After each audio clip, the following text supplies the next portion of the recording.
নিজেদের মধ্যকার বিবাদমান ইস্যুগুলোর সমাধানে আগ্রহী ইরান যুক্তরাষ্ট্র এ কারণেই আলোচনা দীর্ঘায়িত হচ্ছে বলে মনে করছেন রাজনৈতিক বিশ্লেষকরা। পরমাণু ইস্যুতে দ্রুতই সমঝোতা হবে বলেও মনে করছেন তারা। এদিকে তৃতীয় দফায় বৈঠককে সফল আখ্যা দিয়ে ইরান বলছে 1 সপ্তাহের মধ্যে আবারও বৈঠকে বসবে Tehran Washington. RFL gas stove hassle free auto ignition নিশ্চিত করে ঝামেলাহীন রান্না। আরএফএল গ্যাস স্টোভ নিরাপদ ও ঝামেলাহীন। যুদ্ধ করানোর সে দোরগোড়ায় ইরানকে ঘিরে হামলায় প্রস্তুত মার্কিন বাহিনী, পাল্টা জবাব দিতে তৈরি ইরানও। এ অবস্থায় পারমাণবিক চুক্তি নিয়ে তৃতীয় দফার পরোক্ষ বৈঠক অনুষ্ঠিত হল সুইজারল্যান্ডের জেনেভায়।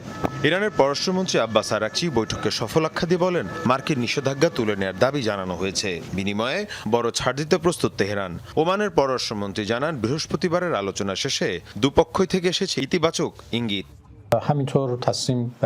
কয়েক ঘন্টার দীর্ঘ আলোচনায় বেশ ভালো অগ্রগতি হয়েছে। পারমাণবিক কার্যক্রম এবং আমাদের উপর আরোপিত নিষেধাজ্ঞা উভয় ইস্যুতে চুক্তির বিষয়ে কার্যকর প্রস্তাব উত্থাপিত হয়েছে। 1 সপ্তাহেরও কম সময়ের মধ্যে পরবর্তী দফায় বৈঠক অনুষ্ঠিত হওয়ার বিষয়ে সিদ্ধান্ত নিয়েছি। এদিকে আলোচনা অব্যাহত থাকার বিষয়টিকে ইতিবাচকভাবে দেখছেন বিশ্লেষকরা। বিবদমান ইস্যুগুলো নিয়ে সমাধানে আগ্রহী দুপক্ষই এমনটাই মনে করছেন তারা।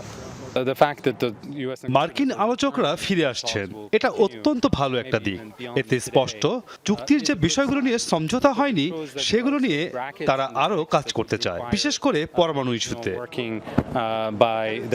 1 সপ্তাহের মধ্যে পরবর্তী ধাপের বৈঠক অনুষ্ঠিত হওয়ার কথা জানান মধ্যস্থতাকারীরা। মীর মুশফিকা হাসান, যমুনা নিউজ।